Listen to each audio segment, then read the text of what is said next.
Good morning, good afternoon, good evening to each and everyone, especially those at the other side of the world. There is no time and space between us, there's only this present moment, and we are one. We now resume our reflection on the diary of Saint Faustina Kowalska, and we are now on diary entry number 1285. You have surrounded my life with your tender and loving care, more than I can comprehend. For I will understand your goodness in its entirety only when the veil is lifted. I desire that my whole life be but one act of thanksgiving to you, O God. Pinalibutan mo ang aking buhay ng iyong magiliw at mapagmahal na pangangalaga, higit sa aking mauunawaan. Sapagkat mauunawaan ko lamang ang iyong kabutihan sa kabuuan nito kapag naalis na ang tabi. Nais ko na ang buong buhay ko ay maging isang gawa lamang ng pagsasalamat sa iyo, O Diyos. It's amazing how Faustina appreciated the love that Jesus was pouring on her. Damang-daman niya yun. Paano niya nadarama yun? Kasi wala siyang boyfriend. Kasi siya, no? Siyempre, madre siya. Wala siyang pamilya. She had learned to detach herself completely with all the bonds sa pamilya, sa kaibigan. She used to have a boyfriend pero she chose Jesus in the end. Parang nag-propose na the guy for a marriage pero she refused because she would only give herself to Jesus. And in return, Jesus loved her,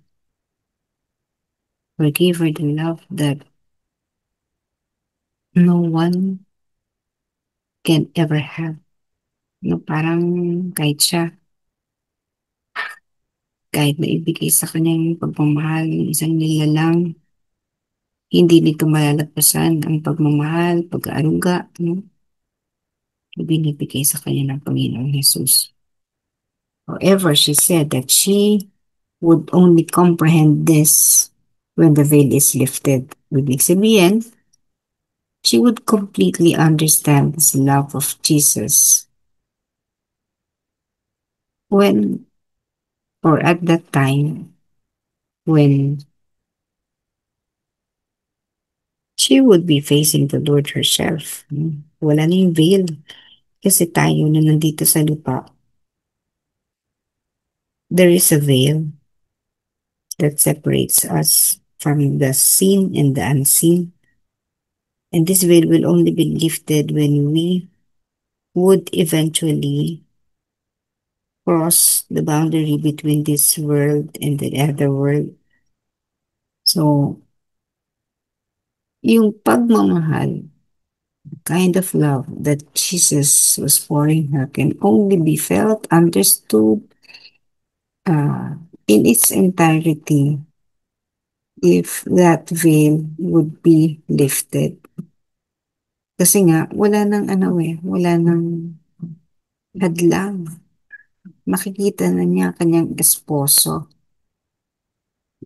For example, the marriage here on earth is just not a replica, but it almost is patterned after the marriage in heaven. So makikita niyo, no, the bride, well, she would be marching towards the altar towards her groom. Papansin niyo, di ba? The groom is already in front of the altar, and the bride entering the door, walking gracefully, dressed in white. Pero, kita mo, di ba? May belo siya.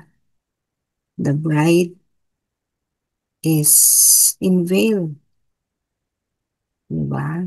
At yung veil na yun, maaalis lamang kapag tapos na ang seremonya. No? Sasabihin ng pare, okay, you may now kiss the bride. And that symbolizes union. Union between the bride and the groom. They would be one. And the entire community would witness this union. And we would clap, diba? They would be pronounced husband and wife. So, ganun din. Kapag tayo, kaharap na natin ang ating groom, si Jesus, tatanggalin na yung belo na katalokbong sa atin. In that case, will be forever. We will achieve the final union with God. Yes, on the part of Faustina, that would be forever na. Kasi yung mga union with God niya, na experiences, are just temporary. We're just temporary. Babalik at babalik siya sa mundong ito. But after the veil is lifted, that would mean forever. So, yun yung sinasabing may forever.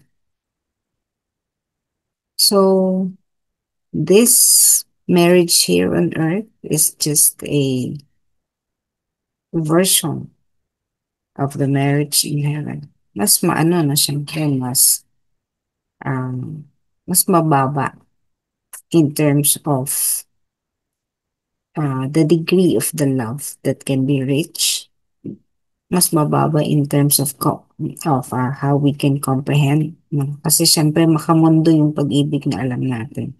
But the love between the bride and the groom, us being the bride and Jesus being the groom, hindi natin ma-explain ngayon because di naman natin nararanasan.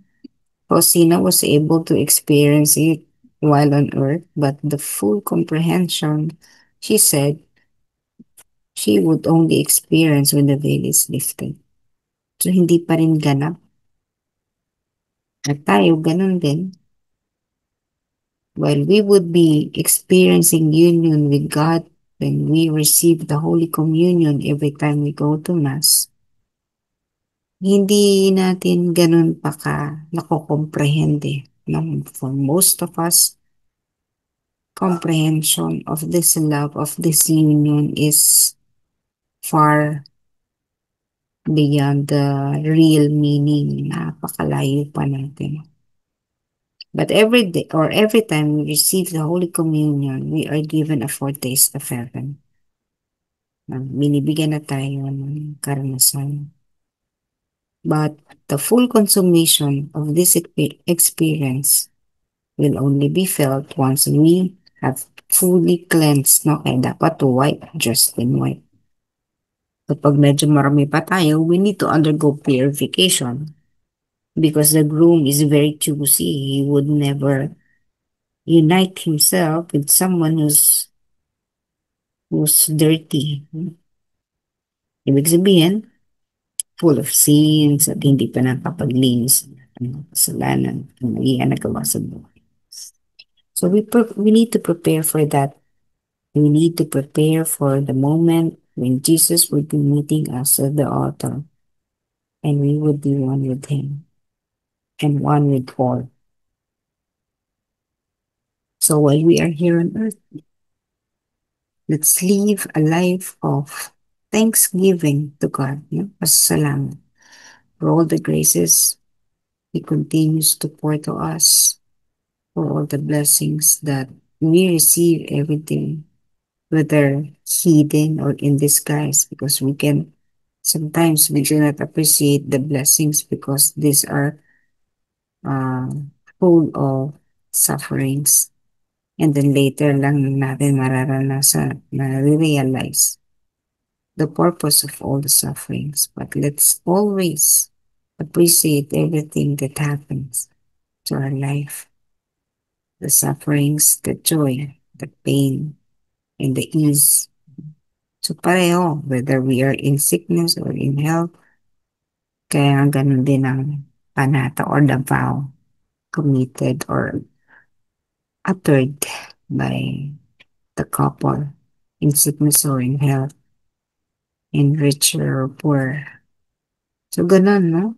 Both in positive and good experiences in life and the torments that we would be suffering. Let's live a life of thanksgiving because all this contribute to the final lifting of the veil when we would be one with the Lord Jesus. May we always remember the goodness of our Lord. May always we feel His tender loving care. May we always appreciate all the things that is happening in our life, which is part of the tender loving care or the TLC that Jesus is providing each and every one.